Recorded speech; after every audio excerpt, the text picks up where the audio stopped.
नमस्कार किसान भाइयों, स्वागत है आपका आपके अपने सबसे भरोसेमंद और वैज्ञानिक चैनल टेक्निकल एग्रीकल्चर में।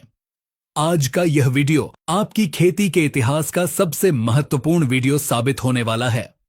हम अक्सर देखते हैं कि एक ही गांव में एक ही तरह की जमीन पर खेती करने वाले दो किसानों की पैदावार में जमीन आसमान का अंतर होता है। एक किसान की आलू, प्याज या लहसुन की फसल मंडी में जाती है तो उसे सबसे ऊंचा भाव मिलता है क्योंकि उसके कंद का साइज बड़ा, चमकदार और एक समान होता है। वहीं दूसरे किसान का कंद छोटा रह जाता है, टेढ़ा मेढ़ा होता है या वजन में हल्का निकलता है। आखिर ऐसा क्यों होता है? क्या यह सिर्फ किस्मत का खेल है? जी नहीं, यह खेल है विज्ञान का। यह खेल है सही समय पर सही पोषक तत्व देने का। आज के इस विशेष एपिसोड में हम कंद वर्गीय फसलों यानी जमीन के नीचे होने वाली फसलों के उस रहस्य को उजागर करेंगे जिसे अक्सर छुपाया जाता है।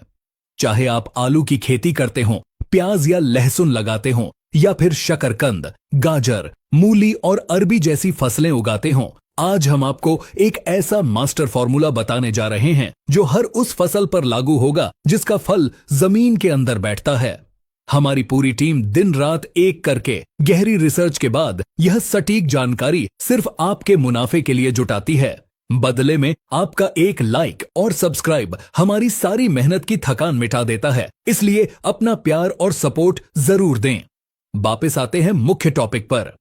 आज हम बात करेंगे कि पौधे की पत्तियों में बन रही ऊर्जा को नीचे कंद में कैसे शिफ्ट किया जाए। हम जानेंगे कि नाइट्रोजन यानी यूरिया कब आपके लिए जहर बन जाता है, पोटाश का असली विज्ञान क्या है और वो कौन से हार्मोन्स हैं जो रातों रात आपकी फसल का नक्शा बदल सकते हैं। तो चलिए खेती के इस वैज्ञानिक सफर की शुरुआत करते हैं। किसान भाइयों, सबसे पहले हमें फसल के स्वभाव को समझना होगा। किसी भी कंद वर्गीय फसल का जीवन चक्र दो हिस्सों में बंटा होता है। पहला हिस्सा होता है वानस्पतिक वृद्धि यानी वेजिटेटिव ग्रोथ का। यह बुवाई से लेकर लगभग 40 या 50 दिन तक चलता है। इस समय पौधे का काम होता है अपना शरीर बनाना, तना मजबूत करना और ज्यादा से ज्यादा पत्तियां निकालना। इस समय आप जितना चाहे यूरिया दें, डीएपी दें, जिंक दें, क्योंकि जितनी ज्यादा पत्तियां होंगी पौधे का रसोई घर उतना ही बड़ा होगा। लेकिन असली खेल शुरू होता है 50 दिन के बाद, जिसे हम कहते हैं रिप्रोडक्टिव स्टेज या कंद बनने की अवस्था। यही वह समय है जहां 90% किसान गलती करते हैं। कंद का साइज न बढ़ने का सबसे बड़ा कारण है सही समय पर नाइट्रोजन पर ब्रेक न लगाना। बहुत से किसान भाई फसल को हरी भरी देखने के चक्कर में 60 या 70 दिन की फसल में भी यूरिया का छिड़काव करते रहते हैं। यह एक बहुत बड़ी गलती है। जब कंद बनने का समय आता है तब अगर आप पौधे को नाइट्रोजन देंगे तो पौधा कंफ्यूज हो जाएगा। उसे लगेगा कि अभी मुझे और बड़ा होना है और पत्तियां निकालनी हैं।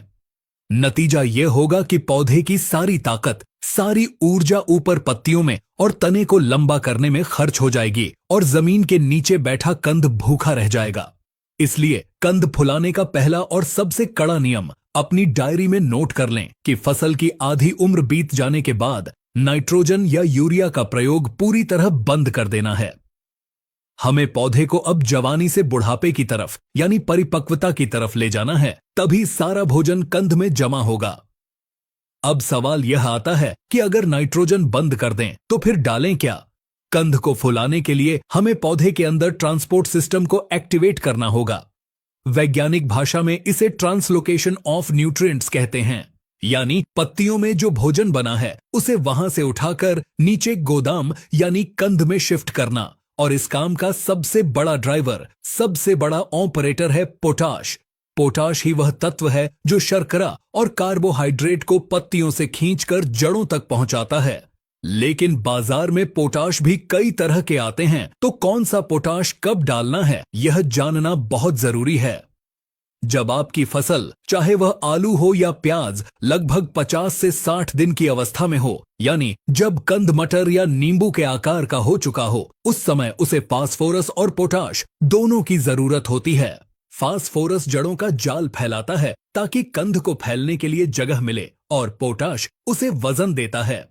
इस समय आपको NPK 052 34 का इस्तेमाल करना चाहिए। इसमें 52% फास्फोरस और 34% पोटाश होता है। यह कॉम्बिनेशन पौधे को तुरंत सिग्नल देता है कि अब वानस्पतिक वृद्धि रोको और जड़ों पर काम शुरू करो। इसका स्प्रे करते समय मात्रा का ध्यान रखें। 1 किलो 52-34 को लगभग 150 लीटर पानी में मिलाकर 1 एकड़ में स्प्रे करें। इसके बाद आती है फसल की आखिरी और सबसे निर्णायक अवस्था, जब खुदाई में सिर्फ 20 से 25 दिन बचे हों। अब कंद अपना आकार ले चुका है, लेकिन उसका वजन कम है, उसमें चमक नहीं है और वह अंदर से पोला हो सकता है।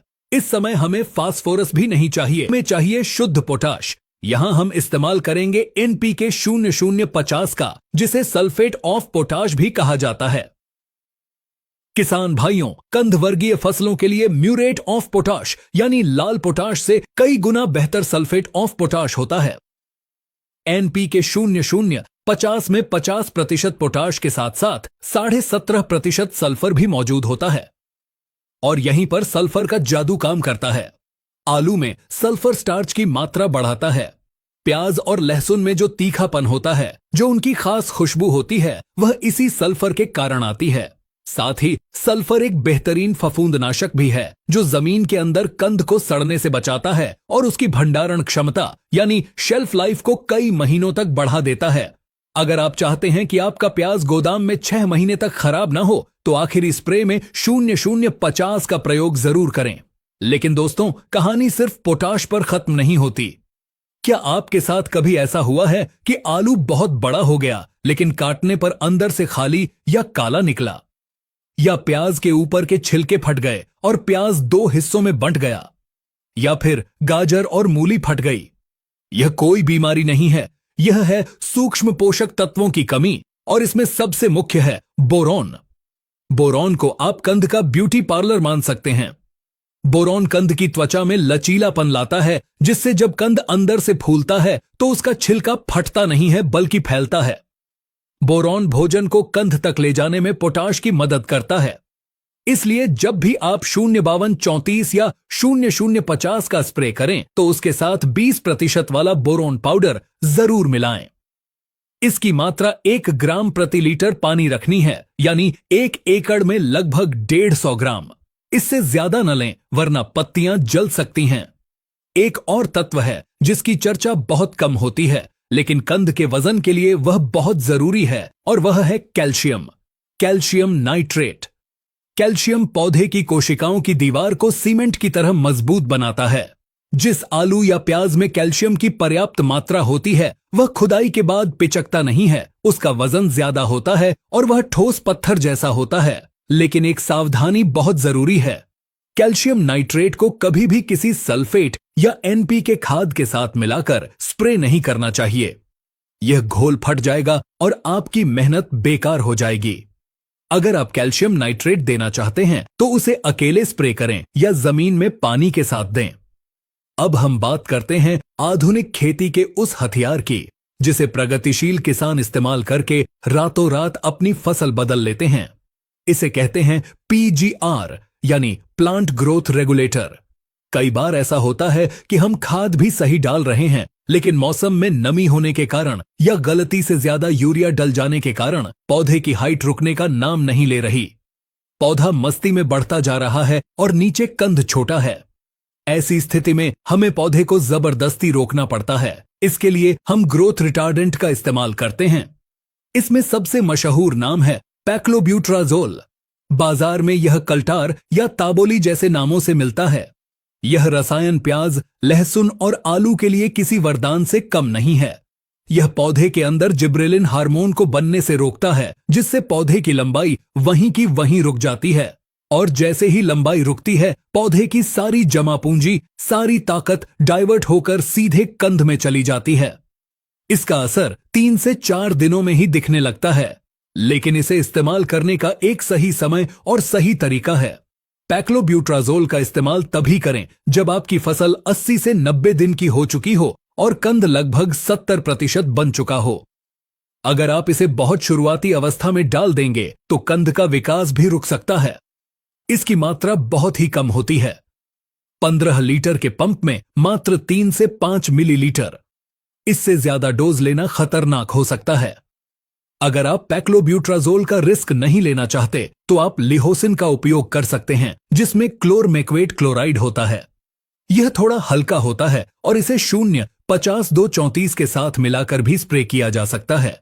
किसान भाइयों, खाद और दवाइयों के अलावा 2 और बातें हैं जो कंद के साइज को सीधा प्रभावित करती हैं।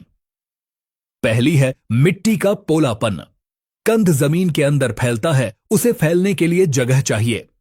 अगर आपकी मिट्टी सख्त है तो कंद दबेगा और उसका आकार छोटा रह जाएगा। इसलिए कंद बनने की अवस्था में मिट्टी चढ़ाना बहुत जरूरी है। साथ ही अगर आप ह्यूमिक एसिड का प्रयोग जमीन में या स्प्रे में करते हैं तो मिट्टी भुरभुरी बनती है और जड़ों का विकास तेज होता है। दूसरी सबसे महत्वपूर्ण बात है पानी का प्रबंधन, यानी वाटर मैनेजमेंट। आलू, प्याज या लहसुन में पानी कब देना है, इससे ज्यादा जरूरी यह जानना है कि पानी कब बंद करना है। इसे हम कहते हैं क्यूरिंग। जब आपकी फसल खुदाई के लिए तैयार होने वाली हो तो उससे कम से कम 15 से 20 दिन पहले खेत में पानी देना पूरी तरह बंद कर दें। यह बहुत ही क्रिटिकल पॉइंट है। जब हम पानी बंद करते हैं तो कंद के अंदर से अतिरिक्त नमी खत्म होती है, उसका छिलका सख्त और परिपक्व होता है और उसके अंदर ड्राई मैटर यानी ठोस पदार्थ बढ़ता है। अगर आपने खुदाई के दिन तक पानी दिया तो कंद पानी से भरा रहेगा, वजन तो दिखेगा, लेकिन 2 दिन बाद ही वह सिकुड़ जाएगा और सड़ने लगेगा। आइए अब फसल के अनुसार कुछ विशेष टिप्स पर नजर डालते हैं। अगर आप आलू की खेती कर रहे हैं और आलू के अंदर काले धब्बे या खालीपन की समस्या आती है तो 40 दिन की अवस्था पर मैग्नीशियम सल्फेट का स्प्रे जरूर करें। मैग्नीशियम पत्तों को हरा रखता है, जिससे आखिरी दिन तक प्रकाश संश्लेषण होता रहता है।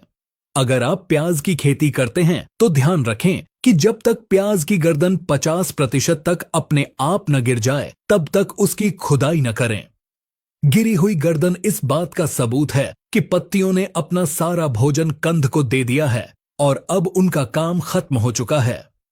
शकरकंद और गाजर जैसी फसलों में पोटाश की मांग आलू से भी ज्यादा होती है, इसलिए इनमें 0-0-50 के 2 स्प्रे 10 दिन के अंतराल पर करना बहुत फायदेमंद रहता है। अंत में अगर हम इस पूरे विज्ञान को एक लाइन में समझें तो कंद का साइज बढ़ाने का मंत्र है सही समय पर नाइट्रोजन पर ब्रेक लगाना, पोटाश और बोरॉन का एक्सीलरेटर दबाना और पीजीआर के जरिए पौधे की ताकत को सही दिशा देना। खेती अब सिर्फ मेहनत का काम नहीं बल्कि सही मैनेजमेंट का काम है। आप इन तरीकों को अपने खेत के एक छोटे से हिस्से में अपनाकर देखिए और बाकी खेत से उसकी तुलना कीजिए। आपको अपनी आंखों पर भरोसा नहीं होगा कि सिर्फ पोषक तत्वों के सही प्रबंधन से पैदावार में 20 से 30% तक की बढ़ोतरी हो सकती है और क्वालिटी ऐसी मिलेगी कि व्यापारी आपके खेत से ही माल खरीद कर ले जाएगा।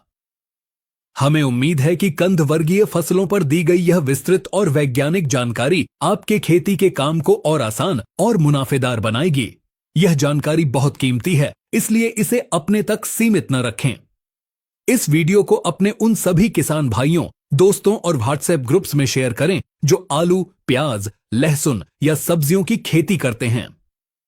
खेती से जुड़ी ऐसी ही सटीक, गहरी और बिना मिलावट वाली जानकारी लगातार पाते रहने के लिए आपके अपने चैनल टेक्निकल एग्रीकल्चर को सब्सक्राइब जरूर करें और घंटी वाला बटन दबाएं ताकि अगली वीडियो सबसे पहले आप तक पहुंचे।